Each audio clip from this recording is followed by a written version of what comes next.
Thank you for joining Wars of the Roses as we continue with Part 9, Atlantis from the Philosophy of Fire by Swinburne Clymer. Atlantis, its beauty, its fall.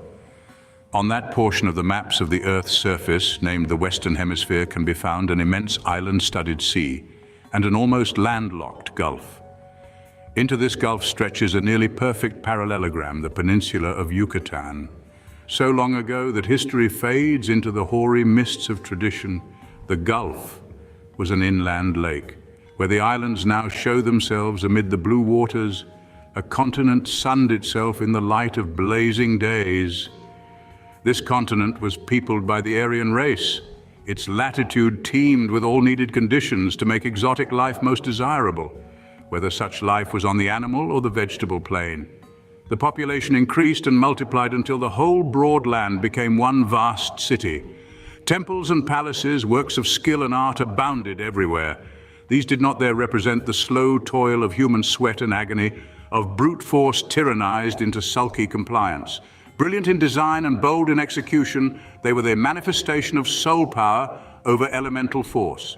The worship of the one God was taught. To those who desired, training for the acquisition of the most occult and mystical knowledge and power ever known to men was possible. They who had charge of these departments as keepers of the keys and treasuries of knowledge were neither unaware nor unmindful of the fact of other planes of existence upon the earth. For thousands of years they strove earnestly to better all states of their fellowmen by imparting a knowledge of the truth. By the silent thought, the whole people were lifted grade by grade as rapidly as they could assimilate the instructions which are of so much influence and assistance in the duties and pleasures of life. Just as fast as they could be educated to perceive these facts, they were advanced in the scale of existence. It is true of all peoples, nations, kindreds, and tongues, that in proportion as the lower classes rise from a given starting point towards the light, the force generated, vibration set in motion by their action, will lift those who are sensitive and fit still farther above them. It is better to be the wise men of a nation of philosophers than the learned of a race of cringing slaves. It is not strange, therefore, that these of whom I speak should have held the mightiest secrets of the universe in their keeping. It was unquestionable that the trackless waste of water in unknown seas became to them familiar paths, nor that the mysteries of the earth, of the air, and of all nature were at their command. The archives of all ancient nations, carved in their books of stone, speak clearly and truly of them. In Egypt, in Assyria, in India, are found the same inscriptions conveying the same knowledge that is today locked up in the ruined cities covered by the forests of thousands of years in Yucatan. The fraternity Sons of Osiris continues its office in Yucatan, from whence it had been transplanted to Egypt ages ago. The western lamp of knowledge was never lighted from the east. From the proud sea-girt continent of Atlantis went forth, as from the sun, to all parts of the earth under the heavens, the illumination of truth and knowledge. The old Atlantians, going forth in their galleys hither and yon, so controlled the elementals by their knowledge of the hidden laws of nature that they had no need to wait for the moving of the winds or tides. Like Christos, who, in the storm, stilled the waves and bade them be at peace, and immediately they were at the place whither they were going, so the Atlanteans moved over the wide wilderness of waters on earth, scattering the seeds of their knowledge along the shores they visited. The seeds fell into good ground in Egypt, Chaldea, and India. It can be noted wherever the pressure of the ever-recurring demands of the physical, that never-yielding circle of necessity, was least on the matter over which the spirit sought to maintain dominion, meanwhile sinking deeper and deeper into its illusions with the downward rush of the cycle. There the seeds of truth took root and grew most vigorously. At such point were more leisure, strength, and purpose to bring forth as fruit the knowledge of the unseen in its greatest perfection and abundance. Spirit domination is a tropical fruit reaching mature perfection only in those countries where the bountiful earth ministers voluntarily, always anticipating man's physical necessities. Sun-cooked food does not stimulate groveling desires. The dwellers in more rigorous latitudes, who, in spite of opposing force, still gain spiritual elevation for themselves, are richer in strength and force. This is the result of the discipline acquired in the overcoming of the natural obstacles of their environment. The harder the battle, the more important the victory. So long as Atlantis obeyed the law that makes all men gods in wisdom, it prospered mightily. But there came at last a time when they who had the knowledge only in trust permitted themselves to think, to wish, and to plan for grasping the absolute control of the whole world. In this they sought to climb into the seat and place of the supreme. Beyond the earth lies the universe. The lesser is but the result of the greater. The one denies no one knowledge. Whoever seeks to take from it its authority, its supremacy, thus attempting arrogation or absorption into the oneness in any other than the appointed ways which lie open to all created beings, shows a taint of grossness, inspiring the desire, surely provocative of swift destruction. They who thus planned were powerful, far beyond the conception of mortal, holding at option all the secrets of nature save one, that one embracing the infinite supremacy of the One. These leaders had freely scattered knowledge abroad upon the earth. By self-denial and long training they had attained, and yet at almost the supreme moment, dazzled by the brightness of the illumination, they looked once again towards self. From their memories faded out the unchanging law, thus far and no farther shalt thou go. The ceaseless breaking of the waves of the mighty sea against the silent resistance of rock-bound coasts ceased to utter its warning to dazed mentality. The oncoming day, beginning of the end to those who had forgotten the very life and essence of the One, was at hand. The proud city of Atlantis, city and continent one, sitting as a queen upon the throne of the waters, had, by arrogant presumption, filled full the cup of wrath for which expiation must be made. They, masters of all the elements and all lawful knowledge of the unseen, now sought the forbidden, as if the part should demand equality with the whole.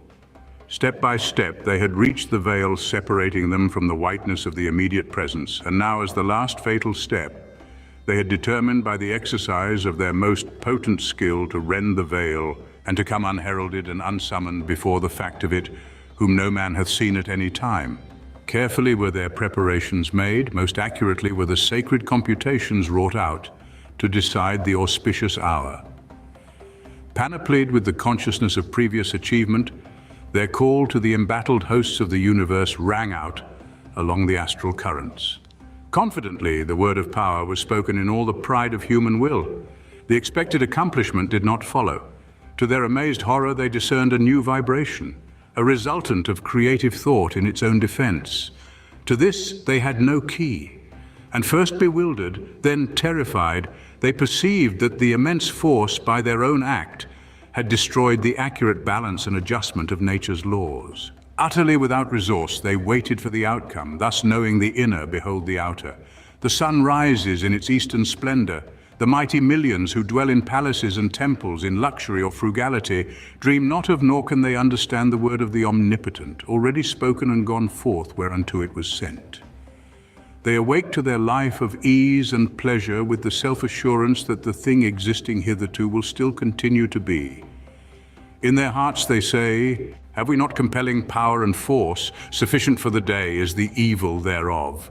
They pass on without concern to their usual affairs. Clouds begin to interrupt the clearness of the sky. They deepen and darken. The uncontrollable elemental storm of the tropics, after years of durance, has burst its prisoning fetters. The people are awed by the terrific intensity of the outburst, but comfort their hearts with the idea that it will pass on as it has hitherto done. They know not that the scepter had slipped from the hands of the former rulers who, within the chambers of the 3, 5, and 7 in the great tower of the temple, now lie prone upon their faces, heroically awaiting the unrolling of the book of just judgment. The cyclone becomes a continuous storm of day after day. The rocking earth vibrates beneath their feet and trembles with each new blast of the mighty forces of nature, wind enveloped, drawn here by human will and now uncontrolled. The waters of the sea invade the land, lashed on by the fierce currents upon their surface. The tides seem to be mounting higher and higher. It is now known that his was the sinking of the land and not the rising of the water. which for ages has hidden from investigation the abodes of the richest and most powerful nation ever dwelling upon the earth. Foot by foot, all that had ever been given to us by the waters was again demanded and returned to its origin. The records of thousands of years were buried beneath the storm-tossed waters, buried but not destroyed. Only the mountain tops and the highest plateaus, now known as islands, remained of all the vast continent. The inland lake mingled its waters with the incoming torrent from the salty ocean, and a great gulf waters the southern shore of the country, where now live in peace and wonder over the hidden past the same reincarnated mighty race. A few scattered books written in stone were saved, and a wall invisible and impermeable was built around the indestructible manuscript. Unseen and infinite power has thus preserved useful knowledge until the times for the revealing shall have come. Fear and dread for ages and ages after the awful cataclysm, detained within the boundaries of their own country, the feeble remnant of a people once so invincible and venturesome. The rest of the world passed on and forgot them. The story of the light bearer who fell from heaven is like the story of lost Atlantis. The legend of the great flood is the true narrative of facts, of whose awfulness only the Atlantians had experience. They were forbidden to return to Earth until the impetus of their knowledge should in some manner have spent itself, lest recurring memory tempt them to their own future ruin.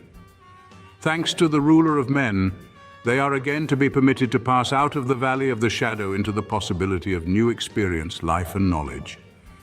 None but he who has lived under the awful shadow can understand what it is to exist outside of the love current of the universe, enveloped in the separating displeasure of the Almighty, which is the condition of those who seek selfish interest in preference to the good and welfare and benefits of others. This is the story of the lost Atlantis, a continent where men had reached earthly perfection, in which all power had been granted them except the privilege to stand face to face with God. This they were forbidden to ask, but they were not satisfied with the mighty power in their possession, and they attempted to rend the veil which separated them from the presence of God, and ruin and absolute loss of power was the result. The story of Atlantis should be a warning to all of those who would travel the occult path. Thus far and no farther mayst thou go while in the flesh. It is a warning to all men to be careful of their desires, to seek within themselves for the why they covet the potential and awful dynamic forces which may be obtained through living the life taught by the secret schools. While the Atlantians were united as one and obeyed the supreme law, all was well. But no sooner did they follow the desires of the flesh and become disunited than the fall came. This is the history not only of the Atlantians, but also of the Egyptians, the Grecians, the Persians, as well as of the Romans.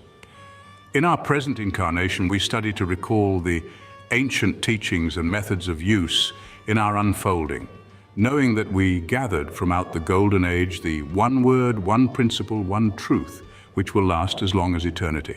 Yet in each incarnation, we must recall the wisdom already gained and add new experiences as we continue in the grand march of evolution. Therefore, the new is built out of the old, and who knows but what?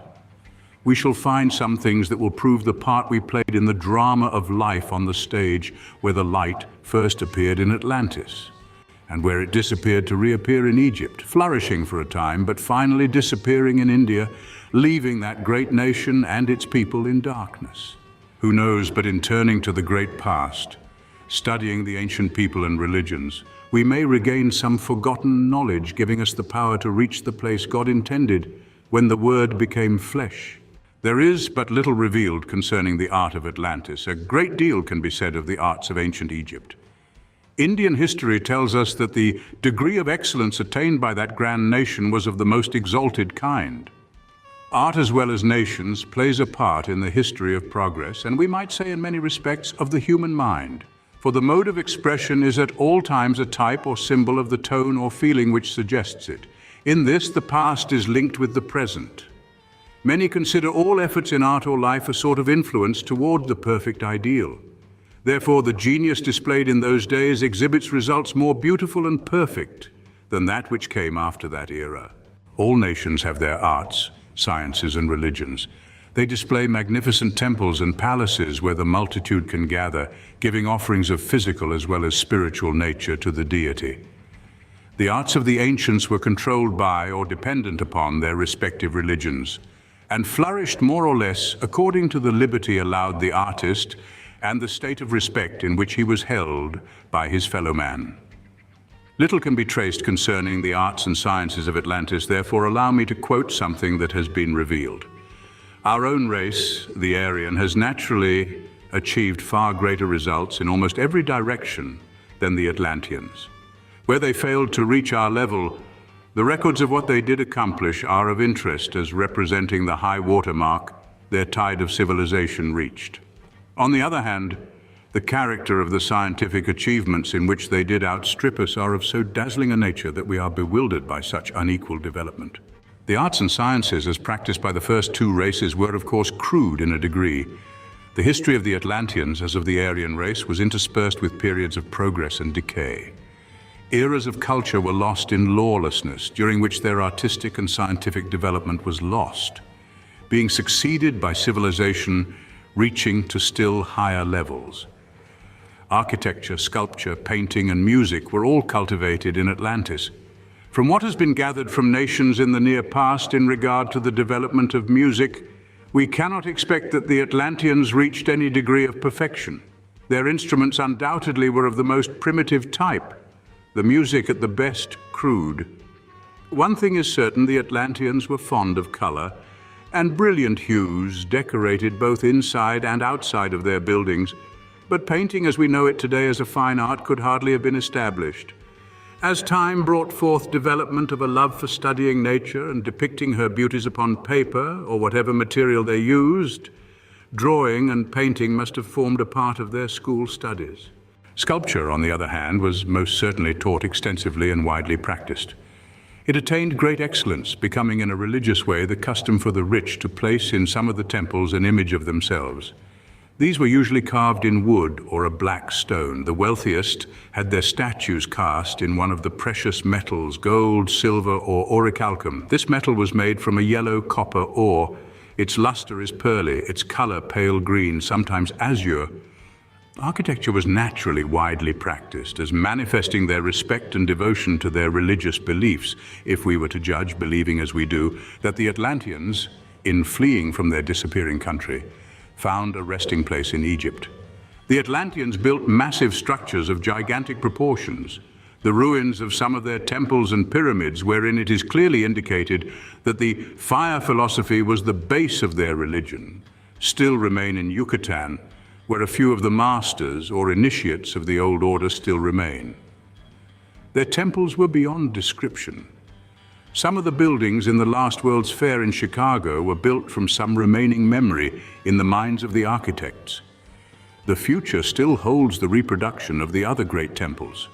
As time rolls on and the human family becomes more harmonious and cultured through the refining process of the spiritual fire, again the one word, one principle, and one truth shall dominate, forcing through the spirit of harmonious vibration the desire for one church or temple, the temple of universal justice, wherein all shall have equal opportunity, the right of free choice, and taught so that each may become truly human and truly divine, while yet in the flesh.